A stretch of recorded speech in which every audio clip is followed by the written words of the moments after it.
Are you ready for a snack break? Afternoon Snack is the cure-all to your dreaded afternoon slump. Join me, LK, an avid snacker and armchair history and culture buff, uniquely qualified to provide you with that brief distraction you didn't know you needed. Honestly, is snacking even good for you anymore? I'm not sure, but you're not in the market for more than a little treat anyway. Boss just slacked you 8 times? No worries. This will only take a few. So stop slacking and let's get snacking. What's up, friends and fans of The Snack? I've got a special guest here for you today for a very special episode. Welcome, Miss Posey. She is my firstborn child, my only born child, and she's here to join me in a discussion of one of my favorite topics of all time in pop culture, and that is The Simpsons. You ready for this, girl? Let's do it. All right, so let me fill you in a little bit about The Simpsons.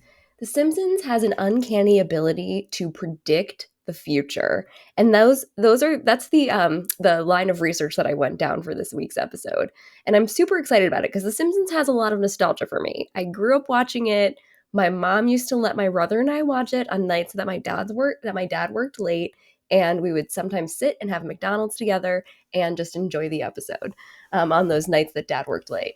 So let's talk about The Simpsons and its uncanny ability to, across 34 seasons and over 750 episodes, literally predict the future. I'm going to highlight some of my favorites only because there are too many times that The Simpsons has actually predicted the future, and those are innumerable at this point. So I really want to focus on those times that particularly stood out to me. And I think I'll start with what I would assume is one of the most profitable times that The Simpsons predicted the future, and that was correctly predicting Super Bowls. Now, obviously, Super Bowls are our favorite pastime. It's our respite from post-holiday depression. And The Simpsons is obviously an iconic American show, so it couldn't, underemphasize the importance of the Super Bowl. And there was an initial airing of a very football-centric episode in season 3. This was episode 14, Lisa the Greek, in which Lisa correctly predicted that the Washington, then Redskins, now Commanders, would win Super Bowl 26? Okay, I'm trying to read my Roman numerals, and I'm a little embarrassed to tell you that I probably didn't get that right. But they would continue to have moderate success over the next few years, capturing correct predictions for the San Francisco 49ers winning over the San Diego Chargers in Super Bowl 29? I think I got that right. Anyway, don't be mad at me, Chargers, 49ers, and Commanders fans. Super Bowl's not my expertise. All right, so that was a great one.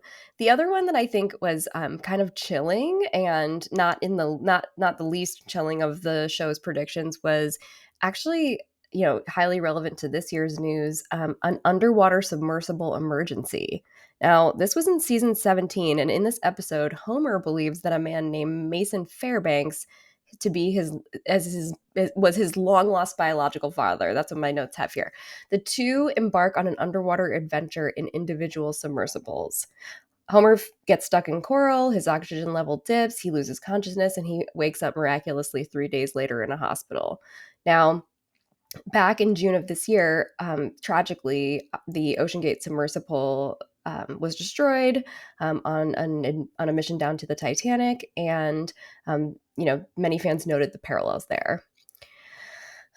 One of the other good ones, and honestly, something that I feel like gets me really, kind of jazzed about The Simpsons was the baby predicting text application that Homer's brother Herb created. And I don't know if anybody remembers this episode, but Homer's brother Herb, who is rarely in the show, who's voiced by Danny DeVito, shows up in season 3, episode 2024.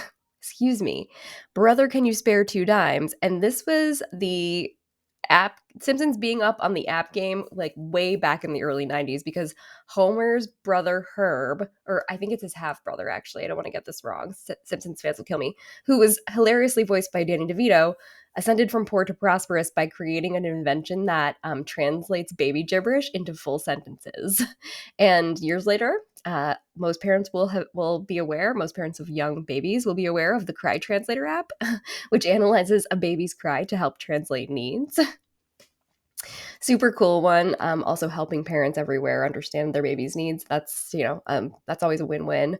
Um, Other funny and kind of anecdotal ones that I think are super interesting. In season 4, episode 6, this is an episode called Itchy and Scratchy the Movie.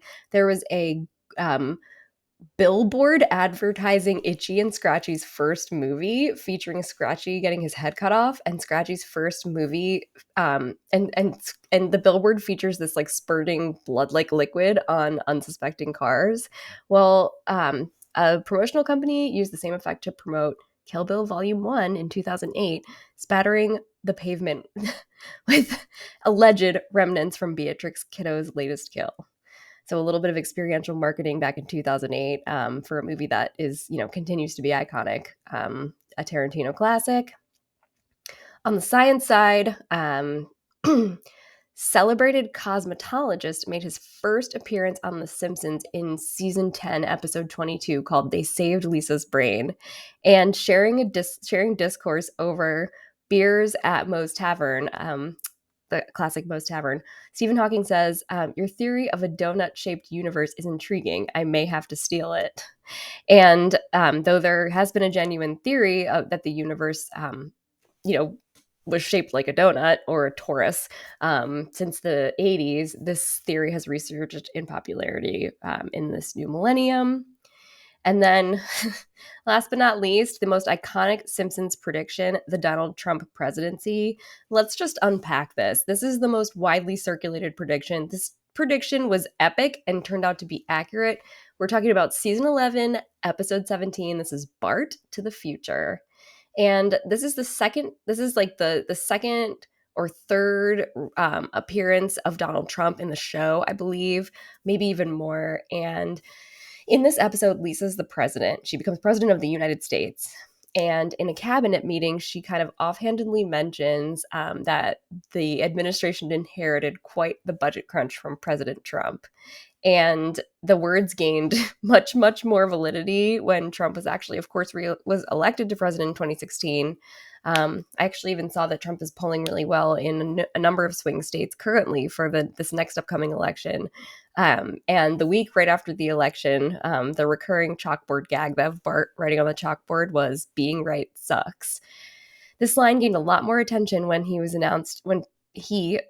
Trump, announced that he was running for president yet again in a bid for 2024.